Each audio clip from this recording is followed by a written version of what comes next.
In this edition of Locked On Capitals, we talk about what the Capitals have got to do to start winning on a consistent basis. We'll talk about all of that and more next on this edition of Locked On Capitals.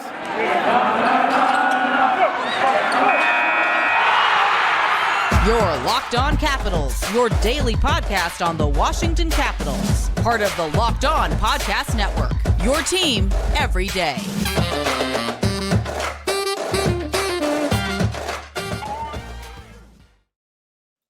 Well, hello and welcome into this edition of Locked On Capitals. I'm so glad you decided to join me today. As always, this podcast is free and available on all the major platforms. And I want to thank you for making this your first listen or view of the day. Yes, this podcast is also available in video form, so head on over to YouTube and check it out. And when you're on YouTube, make sure and hit that subscribe button. And if you like the videos, give it a thumbs up or leave some comments. It really helps grow the channel. My name is Dan Holme. You can find me on Twitter. It's at DanCaps218. You can find the show on Twitter. It's at Locked On Caps. Today's episode is brought to you by FanDuel Sportsbook, official sportsbook of Locked On. Make every moment more. Visit FanDuel.com/LockedOn today to get started. So in this edition of Locked On Capitals, we talk about what is the root cause of the Caps' inconsistency as of late.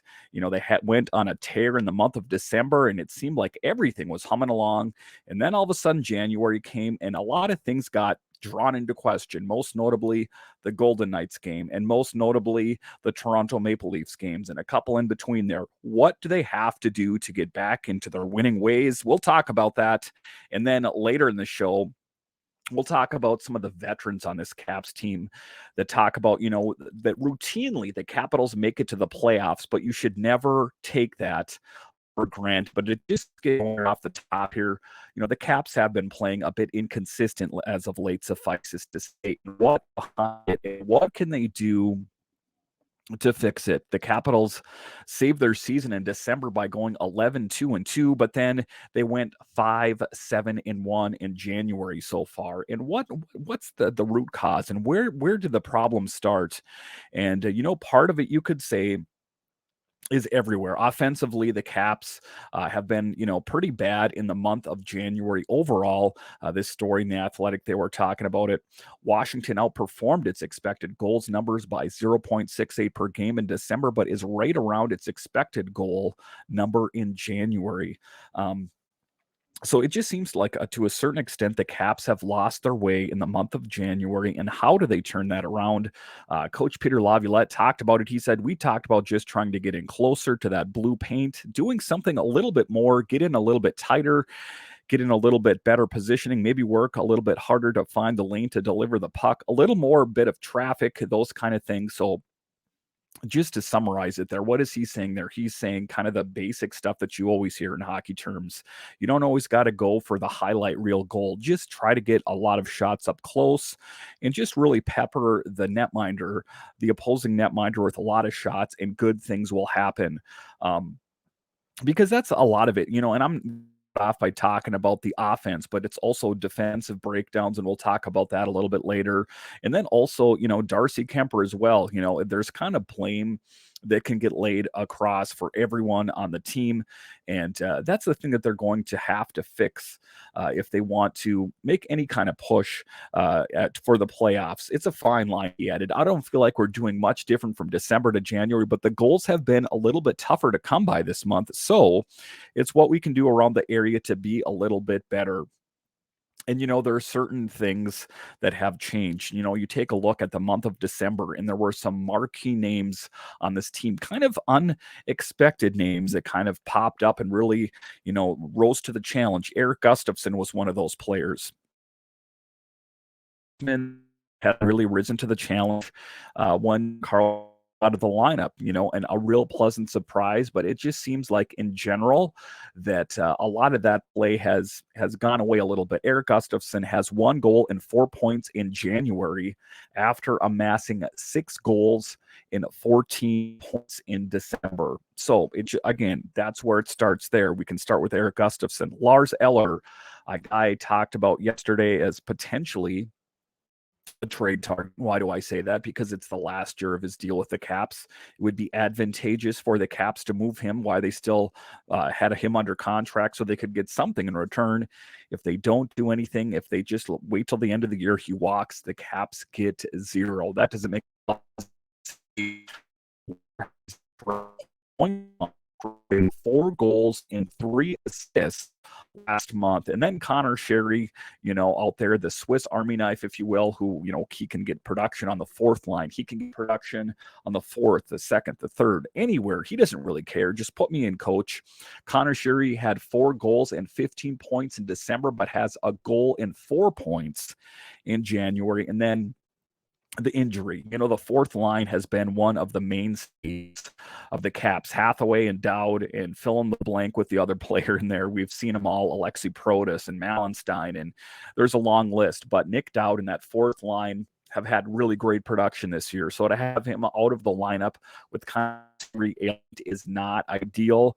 You take a look at Nick Dowd, scored 6 goals last month, but missed 7 games this month, including the last 6 due to injury. Do you see how things are starting to rack up here a little bit? And then Evgeny Kuznetsov as well.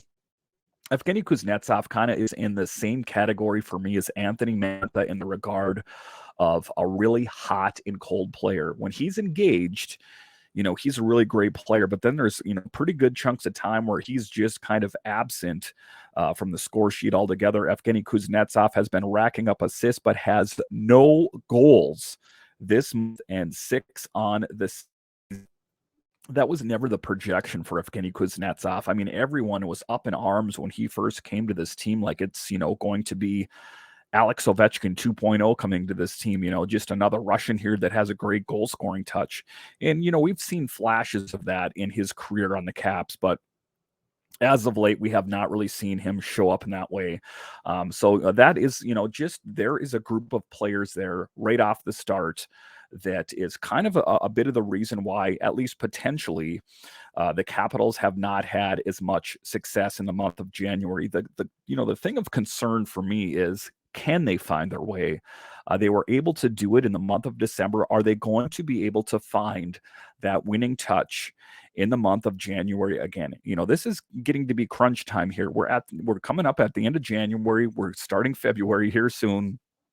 Guess what's after that? The trade questions need to be answered. Is this team in fact going to make a push? Then I think you will see moves to help solidify this team. If for some reason it just seems like they're going to nosedive and they're not going to go anywhere, they might just stand pat with what they have out there and just ride out the rest of the season. I guess it remains to be seen. A lot is dependent on the Caps. Like one of the things that Brian McClellan said, the Caps got themselves in this mess. They're going to have to get themselves out of it. They're not going to get a life raft thrown in the form of a big trade or something like that. They're going to have to grab a shovel and dig themselves out as well.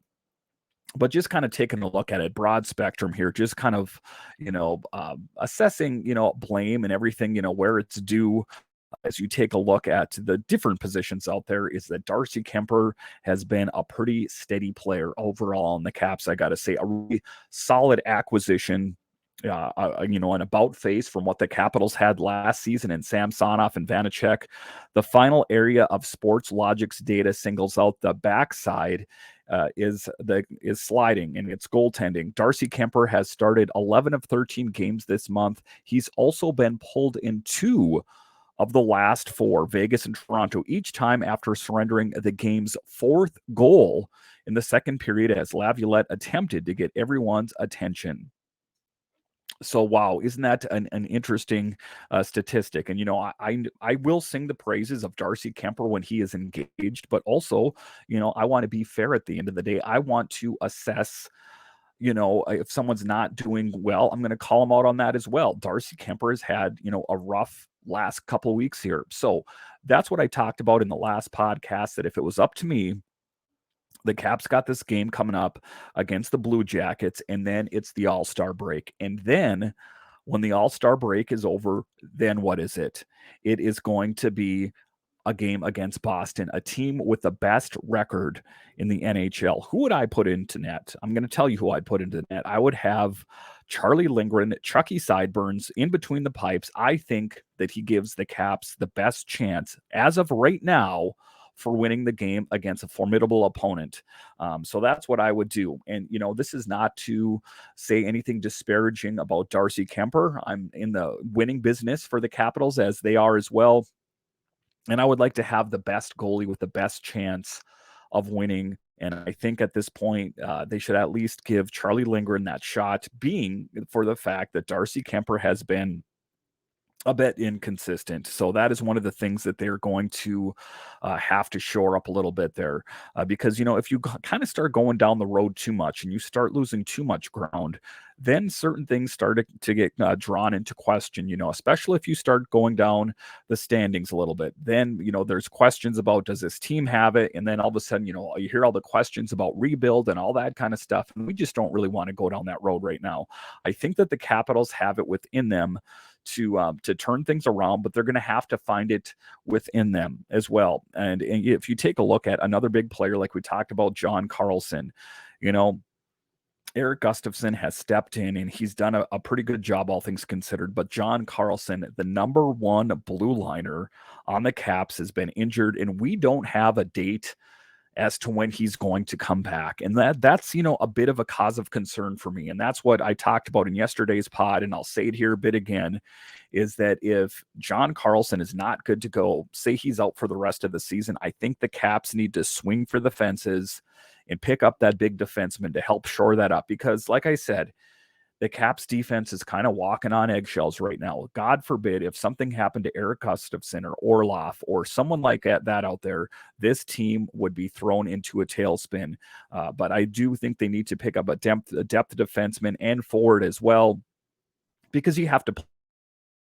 John Carlson has been a workhorse for this team, but he has shown that he is fallible and subject to being injured as well. So that's why the Capitals have got to plan for the future. All right, so after the break here, we are going to talk about some of the veterans on the Caps are speaking out, and they're saying, that historically we make it to the postseason, but you shouldn't take it for granted. And that is some sage advice coming from some of the elders of the team. What do they have to do to make sure that they are going to make it to the playoffs? They don't want to take it for granted. So what do they have to do to make it to the playoffs? We'll talk about that after the break.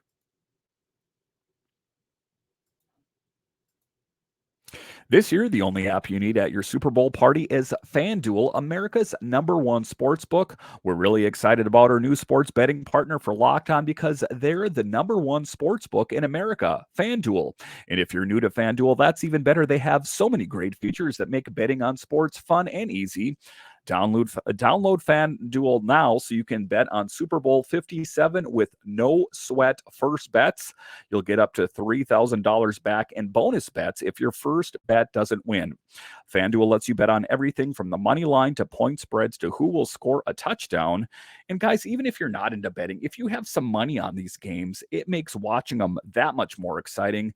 The FanDuel Sportsbook app is safe, secure, and super easy to use. Best of all, you can get paid your winnings instantly.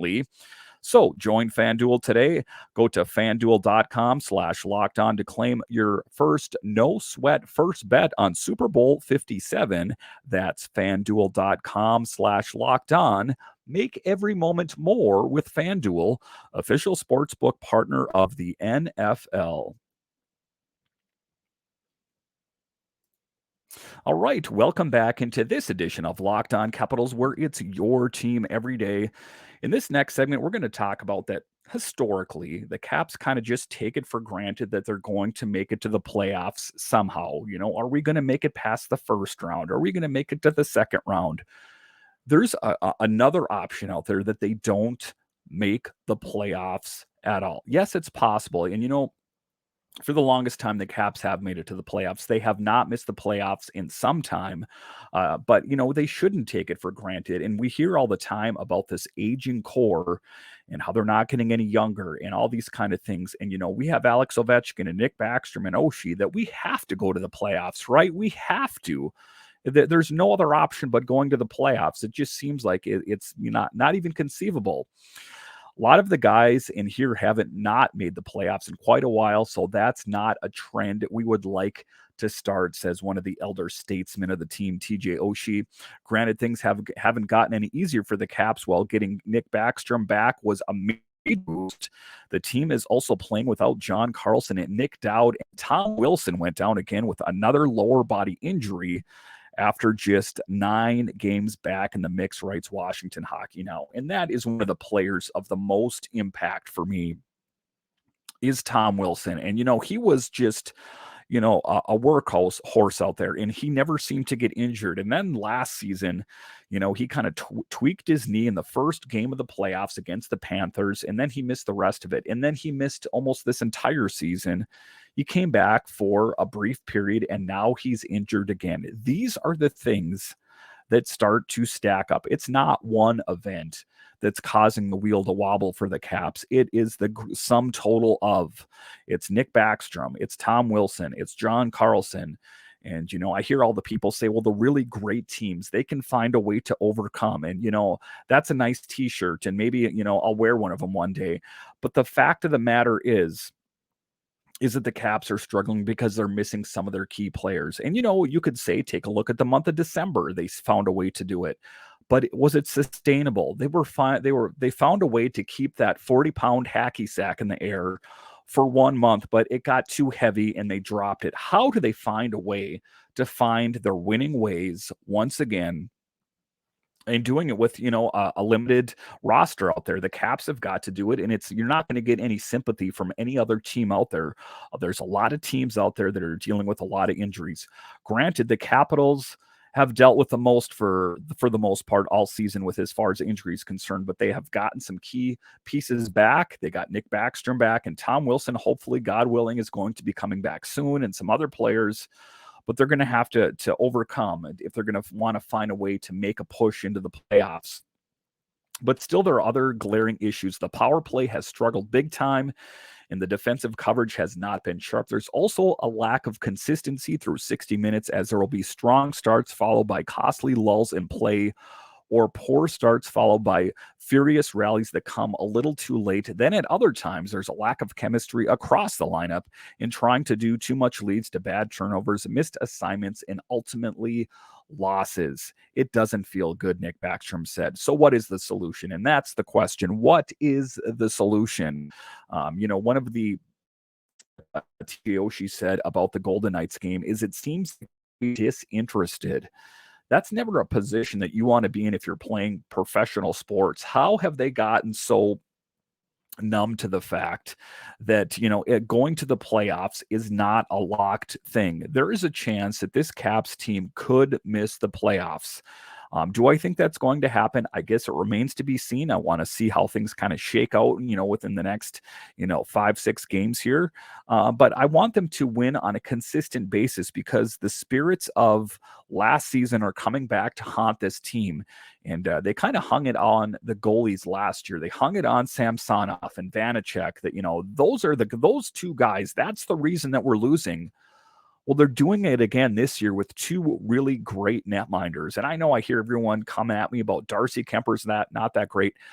Statistically speaking, the whole year over, he actually is pretty good. He won a Stanley Cup last year. I don't know if you guys knew that. So, I mean, you got to stop, writing excuses for why your team's not doing well and just, hold your players accountable. And, that's the big thing coming forward. And I think one of the best things that could happen to the Capitals is happening soon. They got the one game against Columbus, and then they have some time off that hopefully these guys that are kind of on the verge of coming back, see Tom Wilson, potentially John Carlson, these kind of guys that have missed, a substantial amount of time. Hopefully in that window, they're healthy enough to come back. And then we can kind of assess this team because that's what it's coming up on, is they're coming up on that trade deadline. And, getting back to what they were talking about in this story originally is not taking things for granted. And I would say the fan base as well. I think that a lot of fans in DC take for granted the fact that the Capitals will go to the playoffs. It's just how far they will go. It's inconceivable for them to think that, the Caps might not make it to the playoffs at all. It's like the sky had fallen and a nuke went off if that happened, but it's possible. And, the probability of that happening more and more in the coming years is more likely as this aging core gets even older. Let's face it, Alex Ovechkin is not getting any younger. Neither is Nick Backstrom or Oshie or any of these guys. It's one of the oldest teams in the league. And, that is at least in part what it has to do with. So, how do they fix it? We just need to simplify a little bit, Backstrom said. Be a little quicker and make sure we don't get stuck in our own zone. If we can do that, hopefully we'll create some more offense, capitalize. That's the key. And that's some sage advice there from Nick Backstrom as well, is not to be a little bit quicker and not to get stuck in your zone. Make some good, crisp, tape-to-tape passes and get it out of your zone and keep applying pressure like Peter Laviolette, net front and presence. You don't got to go for the highlight reel goal. Just find the back of the net and then keep the lead. That's the big thing. And I think that would be, at least in part, some of the keys to their success. Anytime you're not having success, simplifying is always a good thing. Oshie said, especially early in the game, early in periods, simplifying the game creates a little more of a playoff atmosphere. When there's more forechecking, there's more hitting, there's less turnovers, and the game script is always getting to steer the team in the right direction. And that's ultimately what they have to do. It's simple things. It's not like the Caps need a new goaltender or the Caps need a new first line center. It's nothing like that. If you talk to the players and you listen to those quotes there, it's just getting back to the basics. That is how they're going to right this ship. It's not like they're trying to reinvent the wheel or the spaghetti-o. It's just the simple things that are going to help them win games. And I think that that's all they really have to do going forward. Because let's face it, this is the same team for the most part that went on a long winning streak in the month of December. They've just slipped a little bit. It's easy to magnify and dwell in the doldrums when teams aren't doing well. But I do think that intrinsically this team has what it takes in the tank to push them out of this mess going forward. All right, so after the break here, we are going to talk about the All-Star break is coming up and the trade deadline and what are the Capitals poised to do.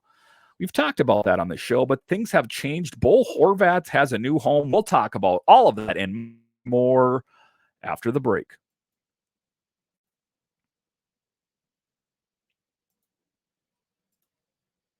Our next partner has a product I use literally every day. I started taking Athletic Greens because I wanted more energy. I wanted a supplement that actually tastes great. I wanted to see what the hype was about. Now I've been taking it for several weeks and it doesn't taste like it's super healthy. It has kind of a mild tropical taste that I actually look forward to taking each morning. So what is this stuff? With one delicious scoop of Athletic Greens, you're absorbing 75 high-quality vitamins, minerals, whole food sourced superfoods, probiotics, and adaptogens to help you start your day right.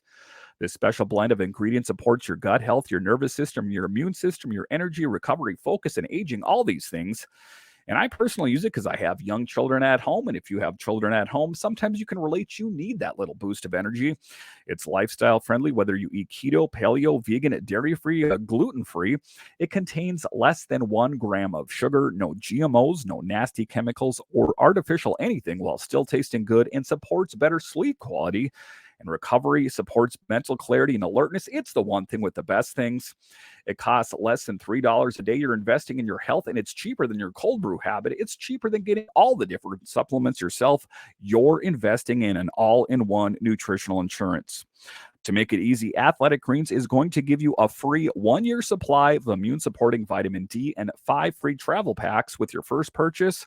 All you have to do is visit athleticgreens.com/NHL network. Again, that's athleticgreens.com/NHL network to take ownership over your health and pick up on the ultimate daily nutritional insurance.